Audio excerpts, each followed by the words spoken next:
We'll move on to file item 29, AB 3059, also by Dr. Weber. Thank you, Chair. Good afternoon again, committee members. I'm here to present AB 3059, which will improve health outcomes for premature infants. This bill requires that commercial health plans include coverage for medically necessary donor human milk. If the donor milk is sourced from an accredited milk bank with an existing tissue bank license, this bill will also waive the requirement for the hospital to acquire that same license to provide donor milk to infants in the NICU, also known as neonatal intensive care units. The American Academy of Pediatrics recommends that when a mother's own milk is not available, that donor milk be provided to very low birth weight infants. These are our very, very small babies that weigh 3.3 pounds or less. Donor milk is used in the NICU to support the health and survival of very low birth weight infants and has been shown to decrease the incidence of a devastating bowel disease known as necrotizing enterocolitis, or NEC. The incidence of NEC is around 60% higher for Hispanic and Black infants when compared to others, and Black and Hispanic mothers have lower rate of providing milk to their babies in the NICU due to a variety of factors, such as having to return to work, having to take care of other kids at home, lack of transportation, less of lactation support, etc.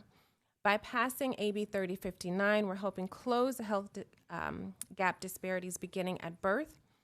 Now, donor milk is a covered benefit under Medi-Cal, but existing law does not clearly define it as a covered benefit under commercial health plans. AB 3059 would ensure parity and require that all commercial health plans provide coverage for medically necessary donor milk. AB 3059 would also address the challenge in establishing a donor milk program. About 12% of NICUs in California do not use donor milk, and one of the main barriers to establishing this program is the requirement that the hospital obtain a tissue bank license in order to store and distribute this milk. AB 39 will address this regulatory barrier by exempting hospitals from having to obtain a tissue bank license in order to distribute donor milk to infants in the NICU. Here to speak with me in support is Dr. Lisa Stellwagen, Medical Director of the UC Health Milk Bank, and Jennifer Canvasser, Founder and Executive Director of NEC Society. Thank you. Moved by Aguirre Curry, seconded by Arambula. Please press the microphone button. Good evening, Chair Bonta and members. My name is Lisa Stellwagen. I'm a pediatrician and the medical director of the University of California Health Milk Bank in San Diego. On behalf of the University of California, I'm here as a proud sponsor to express our support of AB 3059. Our milk bank provides safe, pasteurized human milk donated by breastfeeding parents to support NICUs and families statewide. Human milk, both mother's milk and donor milk, if the mother's milk is not sufficient in volume or safety, can be life-saving for the smallest premature infants, reducing the risk of necrotizing enterocolitis, which is a life-threatening and catastrophic bowel condition. Through our work, we have identified several barriers that prevent critically ill infants from accessing donor milk, as you have heard from Dr. Weber. We are grateful to Dr. Weber for authoring this bill to address the barriers in access and hope to improve the survival of babies in need in our state. I'm happy to answer any technical questions and respectfully ask for your aye vote. Thank you. Any additional support? Oh. Madam Chair and members of the committee, my name is Jennifer Canvasser. I live in Davis, and I ask that you please support AB 3059 to provide medically fragile babies with the life-saving protection they need from human milk. When my son Micah was born at 27 weeks gestation, weighing just 2 pounds, he was immediately taken to the NICU. I had never stepped foot into a NICU. I had never seen a breast pump, but I began pumping every 2 hours around the clock. And despite my desperate efforts, not a drop of milk came in for more than 48 hours. And Micah needed to be fed. I was told that Micah would receive formula. I was not informed, and I did not know to ask about pasteurized donor human milk.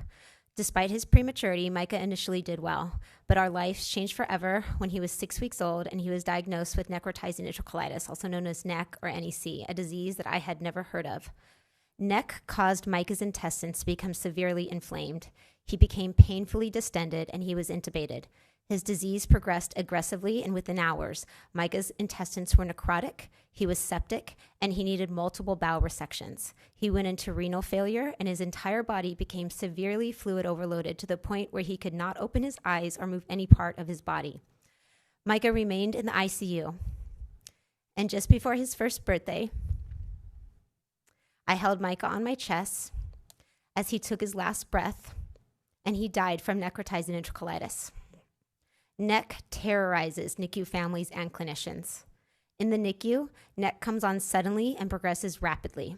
Upon diagnosis, many babies have only hours or days before their intestines become necrotic, progressing to sepsis and multisystem organ failure and tragically death.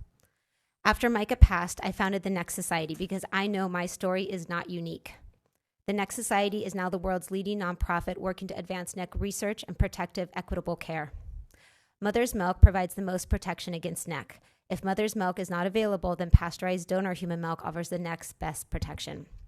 All of our babies in our NICUs urgently need access to human milk, regardless of where they live or their family's economic status. AB 3059 will help protect families from the devastation that I live with every day without Micah in my arms. And right now, as I speak, more babies are being diagnosed with and dying from NEC. Our babies cannot wait, and I ask that you please pass AB 3059 and provide every infant in the NICU with the life-saving benefits of human milk and protection against NEC. Thank you. Thank you for sharing that testimony.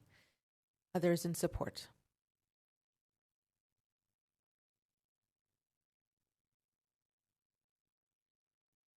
Jennifer Snyder, Capital Advocacy on behalf of the California Life Sciences in support. Vanessa Gonzalez with the California Hospital Association here in support. Thank you. Dylan Elliott on behalf of the California Medical Association in support. Thank you. Kelly Brooks on behalf of the California Association of Public Hospitals and Health Systems and the Santa Clara County Board of Supervisors in support. Hi, Kelly McMillan on behalf of Children's Specialty Care Coalition in support.